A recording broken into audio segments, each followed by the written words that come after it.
नमस्कार, आप देख रहे हैं नई सुबह टीवी और मैं हूं हमवीर सिंह। और आज अभी हम आप पहुंचते हैं विजय एजुकेशन हब ट्रस्ट के नाम से एक संस्था है, उनके संस्थापक हमारे साथ मौजूद है। उनसे बात करेंगे उनका ऐसा क्या हुआ जो उन्होंने एक एजुकेशन ट्रस्ट हब बनाया, इसके माध्यम से किस तरीके से कितने बच्चों की वो मदद कर रही हैं और उनका क्या है मकसद, क्या है फ्यूचर प्लान। मैम, आपका स्वागत है। नमस्कार जी। आपने ये जो विजय एजुकेशन हब ट्रस्ट का निर्माण क्यों किया, कैसे किया, कैसे आपके मन में आया कि आप एक संस्था चलाएं?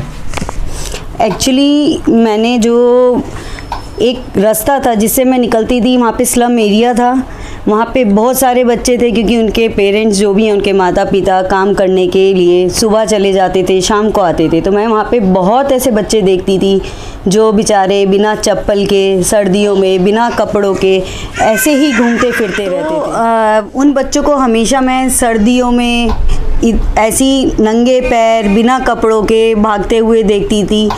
एक दिन ऐसा हुआ कि एक बच्ची को शायद से हाथ तापते हुए पैर में चोट लग गई थी, उसके पैर में से ब्लड निकल रहा था, बट उसकी टेक केयर करने के लिए कोई नहीं था। तो उन बच्चों की दयनीय स्थिति को देखकर मेरे मन में हमेशा ये विचार आता था कि मेरे को इन बच्चों के लिए कुछ करना है, क्योंकि उन बच्चों में भी वही आत्मा होती है जो हमारे बच्चों में होती है। ठंड हमारे बच्चों को लग रही है तो उनके बच्चों को भी लगती होगी। इस तरह से उन बच्चों की स्थिति को देखकर हमेशा मन में ये आता था कि भगवान मुझे कुछ ऐसा मौका दे कि मैं बच्चों के लिए कुछ कर पाऊँ, स्पेशली गरीब के बच्चों के लिए, क्योंकि आत्मा तो एक जैसी है ना, आत्मा में तो कोई फ़र्क नहीं है।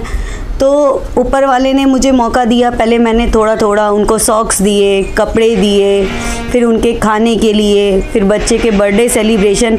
मेरे को देख देख कर मेरी फ्रेंड्स वगैरह ने पूछा कि आप उधर गए थे, कहाँ का एरिया है, किधर किया, हमें बहुत अच्छा लगा, हम भी करेंगे। तो उन सब का भी इंटरेस्ट मैंने देखा। इससे धीरे धीरे मेरा इंटरेस्ट और ज़्यादा बढ़ा, मुझे और ज़्यादा मोटिवेशन मिला। फिर मैंने एक संस्था बनाने का काम शुरू किया, क्योंकि मुझे लगता है कि गर्ल्स एजुकेशन पे हमें बहुत काम करना चाहिए। एक गर्ल का पढ़ना मतलब है कि कई जनरेशन्स का पढ़ना है। गर्ल्स एजुकेशन, एम्पावरमेंट, इन पे हमें इसलिए फोकस करना चाहिए क्योंकि गर्ल्स की एक बार शादी हो जाती है, चाहकर भी उसके पेरेंट्स उसके साथ नहीं खड़े होते हैं। उसे अपने राइट्स के लिए, अपने अधिकारों के लिए, अपना घर चलाने के लिए उसे खुद ही मेहनत करनी पड़ती है। उसके आगे पीछे रिश्तेदार ज़रूरत पड़ने पे कोई भी उसका साथ नहीं देता है। तो मुझे मेन उन बच्चों के लिए, उन लड़कियों के लिए मेहनत जिनके पेरेंट्स खुद अनपढ़ हैं, जिन्हों को ये नहीं पता कि हमें लड़कियों को पढ़ाने से क्या फ़ायदा है, क्या नहीं है। तो हमने उनमें एजुकेशन अवेयरनेस कैंप चलाए, घर घर जाके एजुकेशंस के बेनिफिट्स बताए, बच्चों को फ्री में स्टेशनरी, बुक्स, कॉपीज़, कि उन्हें और इंटरेस्ट ज़्यादा हो। और कहीं ना कहीं मेरा भी एक एक्सपीरियंस था कि बच्चे को यदि हम एक मौका दें, थोड़ा सा मोटिवेट करें, तो वो अपनी लाइफ में ऐसी चीज़ें अचीव कर सकता है कि जो उसने खुद नहीं सोची कि मैं कर पाऊँगा। जो हम यहाँ पे मौका दे रहे हैं हमारी संस्था के द्वारा, हर एक बच्चे को आगे लाते हैं। उनको कहते हैं चाहे आप 2 लाइनें बोलो, चाहे 4 लाइनें बोलो, चाहे 1 लाइन बोलो इंग्लिश में, आप इंग्लिश में बोलो, डिबेट बोलो, कुछ स्पीच बोलो, पोएम बोलो, बट वो फ्रंट में आके सब बच्चों के सामने बोलता है। दैट मीन्स कि उसको ये लगता है कि मैं हर चीज़ अचीव कर सकता हूँ, मैंने यहाँ खड़े होके बोला तो मैं बोल सकता हूँ। एक मेरा ये लाइव एक्सपीरियंस है, अभी मेरा एक्सपीरियंस है। पिछले 1 साल से एक लड़की आई थी, वो हकला के बोलती थी, मैंने उसे 4 लाइनें बुलवाई बस कि मैं पढ़ना क्यों चाहती हूँ। आज के टाइम में उस लड़की ने हकलाना छोड़ दिया। क्यों? पहले दिन वो बहुत हेजिटेट हुई कि मैं इतने 85 बच्चों के आगे मैं कैसे बोलूँगी, क्योंकि मैं बोल ही नहीं पाती हूँ। बट मैंने उसके कंधे पे हाथ रखा, मैंने कहा बेटा बोल, मैं खड़ी हूँ, जहाँ रुकेगी मैं बताऊँगी। और आज उस लड़की का हकलाना ख़त्म हो गया। मेरे लिए बस यही अचीवमेंट है, जो मेरे दिल की खुशी है ना, वो एक यही है कि मैंने किसी बच्चे के लिए किसी में कुछ तो इम्प्रूवमेंट लाई हूँ। क्योंकि शायद ये चीज़ उसके पेरेंट्स नहीं कर पाते, उन्हें नहीं पता था कि हम कैसे इस बच्चे को दूँ। जो चीज़ है हमें पता है, हम कर सकते हैं, तो वो हमें करनी चाहिए, रादर देन कि हम घर में बैठें टाइम पास करें।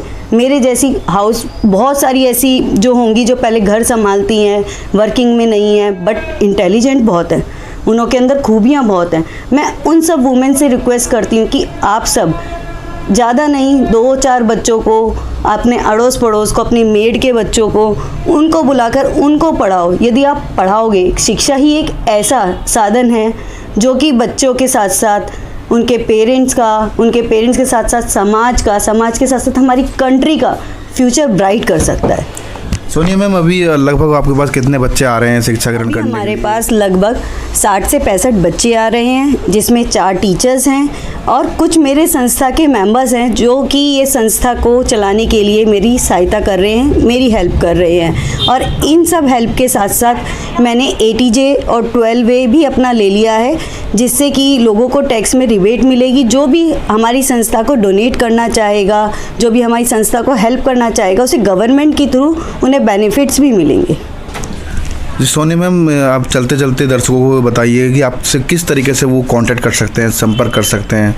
एक्चुअली मेरा व्हाट्सएप नंबर है और मेरा पेटीएम भी है और मेरे अकाउंट नंबर्स भी हैं। यदि आप हमारी हेल्प करना चाहते हैं, हमारी मदद करना चाहते हैं, तो आप मुझसे संपर्क भी कर सकते हैं, जो कि मेरा नंबर है 8851765958। ये मेरा ऑफिशियली नंबर है। आप कभी भी 9 to 5 के बीच में आप कॉल करके हमसे संपर्क कर सकते हैं। यदि आप बच्चों को पढ़ाना चाहते हैं, आप आके हमारी हेल्प करना चाहते हैं, ज़रूरी नहीं कि पैसों से हेल्प होती है। आपका सबसे कीमती और मूल्यवान चीज़ है वो है आपका समय। यदि आप समय दे रहे हैं तो आप बहुत कुछ दे रहे हैं। मैं अपना पूरा समय और ये ज़िंदगी इन बच्चों के लिए ही निकाला है। तो कृपया करिए कि आपसे जितना भी बनता है आप हमारी मदद करिए कि मैं इन बच्चों के लिए अच्छे से अच्छे और टीचर्स रख सकूं, अच्छे से अच्छी क्वालिफ़िकेशन दे सकूं। इसके साथ साथ मैंने स्कूल के लिए एक ज़मीन ली है कि जहां पर मैं इन गरीब बच्चों का भला कर सकूं। मेरे जीते जी, मेरे मरने के बाद भी वहाँ बच्चों को फ्री में एजुकेशन प्राप्त हो। धन्यवाद मैम हमसे बात करने के लिए। Thank you so much. तो ये थी हमारे साथ बातचीत करने के लिए हमारी खास मेहमान सोनिया। विजय एजुकेशन हब ट्रस्ट के नाम से एक संस्था चला रही हैं, जिसके माध्यम से अभी 60-65 बच्चों को शिक्षा दे रही हैं। इसके लिए उन्होंने एक स्कूल में जगह भी ली है स्कूल बनाने के लिए। इस तरीके से इनका की मैसेज है कि सभी समाज में अगर एक एक बच्चे को पढ़ाएंगे, जो आसपास में बच्चे पढ़ नहीं सकते, लिख नहीं सकते, शिक्षा एक ऐसा माध्यम है जिसके माध्यम से बच्चों का विकास होगा, देश का विकास होगा और बच्चे कुछ कर पाएंगे। फिर हम किसी खास मुद्दे पर किसी खास मेहमान के साथ देखना न भूलें। फेस टू फेस मैं हमवीर सिंह, मेरे सहयोगी देव गोस्वामी के साथ, मीडिया नई सुबह, दिल्ली।